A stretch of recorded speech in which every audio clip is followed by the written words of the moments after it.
Hello, my name's Dale Dufay. I'm doing the audio on this video for Mary Hall.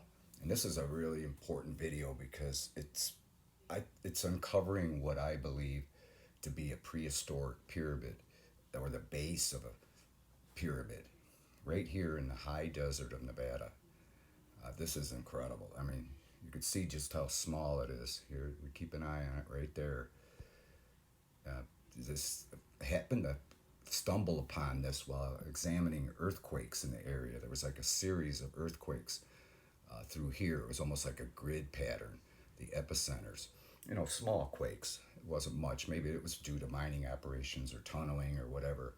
But the fact is as I was studying the earthquakes in this area, I happened to notice this perfect square here.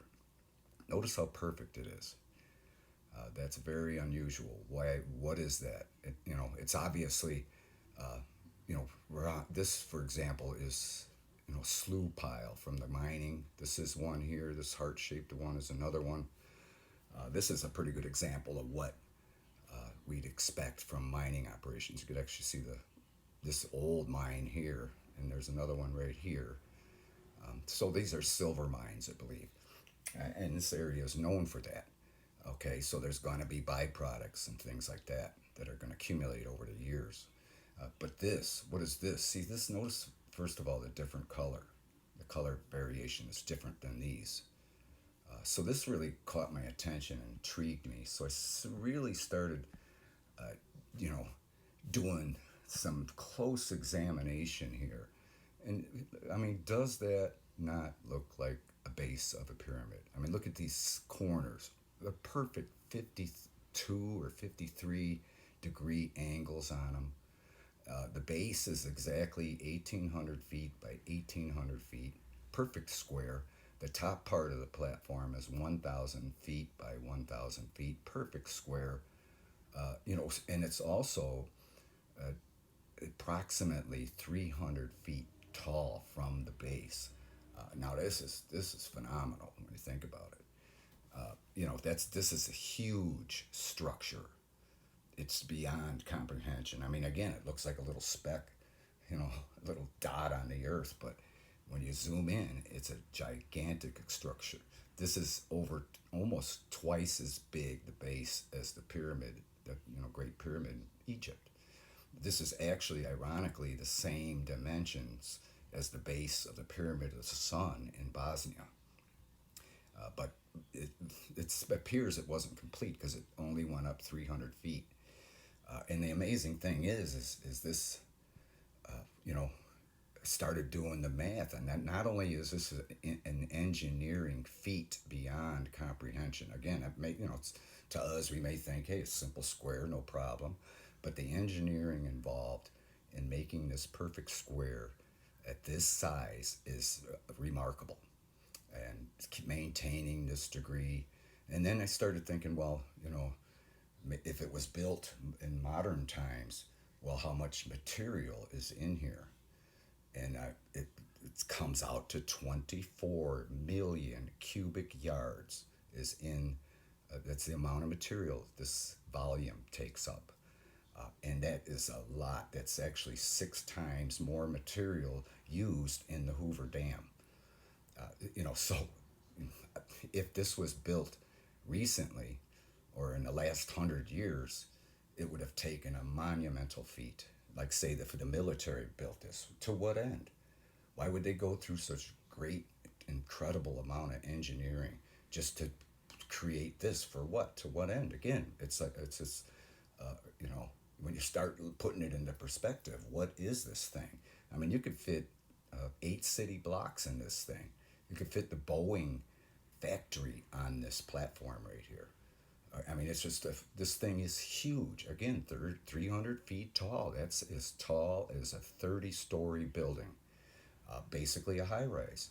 That's 1,800 feet across. I mean that's longer than the largest ships, and as big. I mean, this is just when you start putting it into perspective. Okay, so then I started thinking, well, if it is modern, because I brought this up to Michael Bradbury's attention, Mr. MB333, and he thought maybe it was built by the military. But again, why would they, go through these extremes? Plus, if it was recent, we'd see a lot more scarring around this thing from heavy, heavy equipment, because it would take a large amount of huge equipment to maintain this slope throughout all four sides and up the corners as the material was being hauled in. Now, I did the math on that too.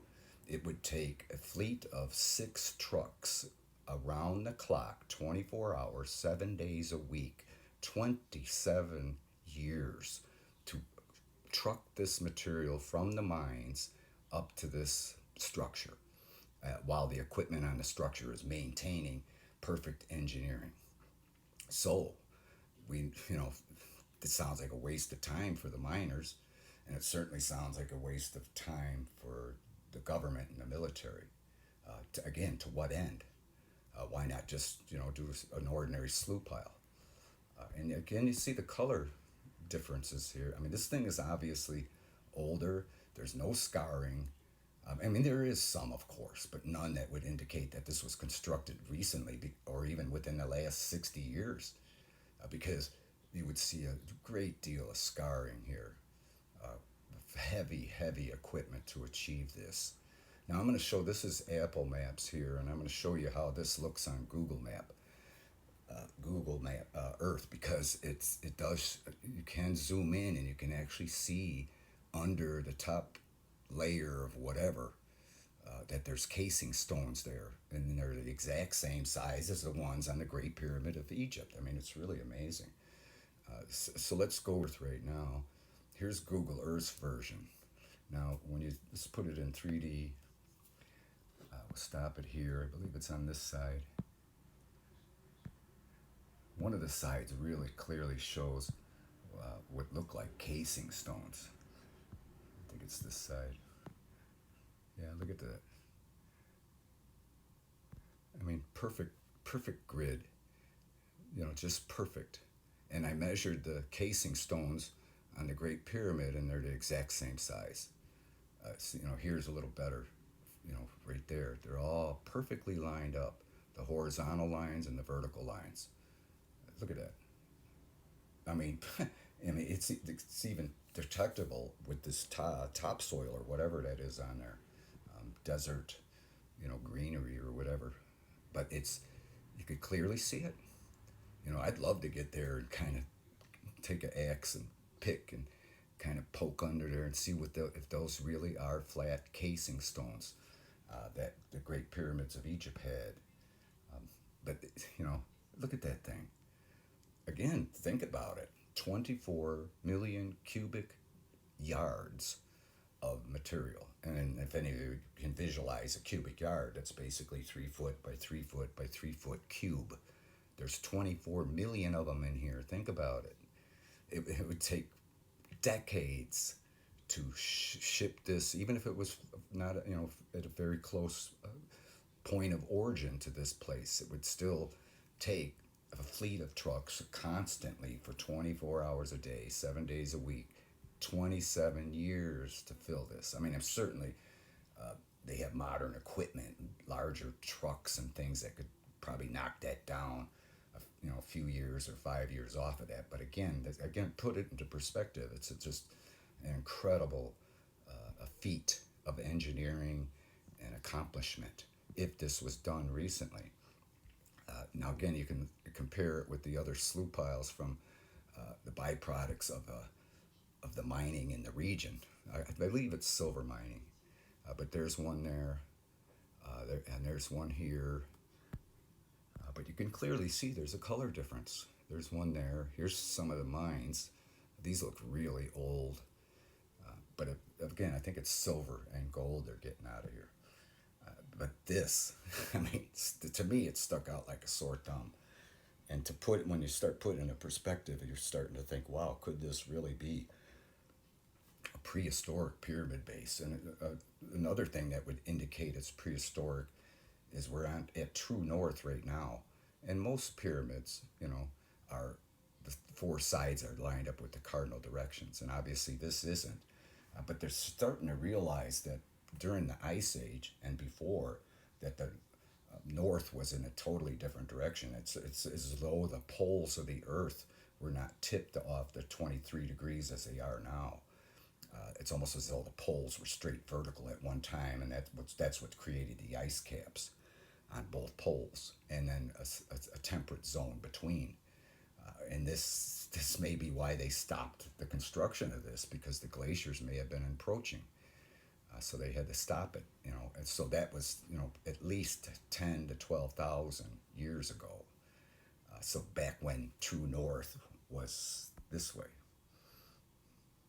Which, when it makes sense, because this is off approximately the tip of the tilt of the Earth as we speak. So again, proving that this is prehistoric. Now, again, we shouldn't be too surprised that there's a pyramid in the high desert of Nevada, because they're finding pyramids all around the globe right now, everywhere. So why not in North America? Just because North America is new as a nation doesn't mean that prehistoric civilizations did not thrive here at one time. In fact, not far from here are petroglyphs. So there were societies in this area. They weren't hunter-gatherers. There was obviously a high technical society throughout the globe, everywhere. I wanted to show you this interesting tidbit. There's a lake nearby that's called there's Walker Lake, but further north this is Pyramid Lake. Isn't it ironic that there's a lake nearby called Pyramid Lake? But there's a reason for it. There's an island right there. This island. From certain angles, it looks like the shape of a pyramid. But I still thought that was pretty amazing. See how difficult this thing is to pinpoint? I always have to kind of get my bearings here every time I look for it. It's very, very hard to find. But that's how small it is from the bird's eye view. But how large it is when you get down to the ground. Because if you were to drive up to this thing, from the roads that are nearby, it would look just like a flat top mountain with a huge 1,800 foot span, and 300 feet tall with the flat top. Now I kind of use these two lakes here as a bearing, and it's kind of in here between these roads here. So I kind of zoom in on that, and then the square starts to appear. But like I say, it's difficult to find, and I had to always keep an eye. There it is, right there. But I'll put a pin on it so you guys can get the coordinates. It's 38 degrees, 10 foot, 21 inches north, by 118 degrees, 2 feet, 43 inches west. There's the prehistoric pyramid. This is keep in mind too, this 1,800 by 1,800 feet is larger than any pyramid that's ever been found on Earth. In fact, if those ones in Bosnia that were discovered, the Pyramid of the Sun, are indeed pyramids, this is how big the base of this pyramid is, as big as that one in Bosnia. That's how huge. Now, in other words, this thing would have been going on, 600 to 900 feet tall when it was done, if they completed it. Again, it's obviously just the base, and it's obviously, again, the engineering involved would be very, very, they wouldn't, nobody would even want to try and spend the time to try to engineer something like this, And again, for in all fairness, there are other squares in the area, but they're more imperfect, and they don't have the same coloration, and they don't have the slope and things like that. So there's many things that lead me to believe that this is a prehistoric pyramid base. The fact that it's not in the current true north, the fact that it's highly engineered, and the fact that it has an inconceivable amount of material in it. Again, it's like 6 times the amount of material used in the entire Hoover Dam, which took many years to construct. Again, that was poured concrete. This is all solid mass. Whatever they used behind the casing stones and whatnot, it was interesting. It'd be really interesting to know what's going on here and what those earthquakes were all about. Again, it went on for months, and they were in a grid pattern. more of a grid pattern than you see in any other earthquake swarm anywhere else in the world. So that's what really caught my attention about it. I was more interested in the earthquakes than I was in the pyramid itself. I did to studying the earthquakes and why they may be occurring is what helped me to find this. By happenstance, I didn't expect to look. I wasn't looking for pyramids or anything. This thing just stuck out like a sore thumb. And fortunately, some of the earthquakes were really the epicenters were beneath the pyramid, and some of them went across the road here, but most of them were in this area. Again, it could be mining operations, it could be tunneling operations, it could have been because they were all measured between 1.5 to 2.5 on the Richter scale, so they were pretty small, but which would be indicative to mining operations. But perhaps the ancients that perhaps were working on this pyramid were mining in this area as well because there's silver and gold here. But there's a cemetery here I'd love to check out. I believe it's right here somewhere. There it is. Right there's a cemetery. Look at how old this thing is. It probably goes back in the Wild West days. But this is a very old. All the tombstones are in deplorable condition. But I wonder if any of this residents or people living here are aware that this is a pyramid. Again, you wouldn't be able to tell from if you're driving up, if you're coming down this road here. All you would see is this huge, incredibly huge ridge, 300 feet tall, with a flat top. It wouldn't look like a pyramid from any angle you're seeing it, mostly because it's not square on or anything. You might be able to see this angle here, but still nobody would give it a second thought. That somebody would say, "Oh yeah, someone might say, hey, that looks like a pyramid," but no, they wouldn't go beyond that because who would think that there's a pyramid in the United States of America? Well, here it is. So, I thank you for watching. We'll talk at you later.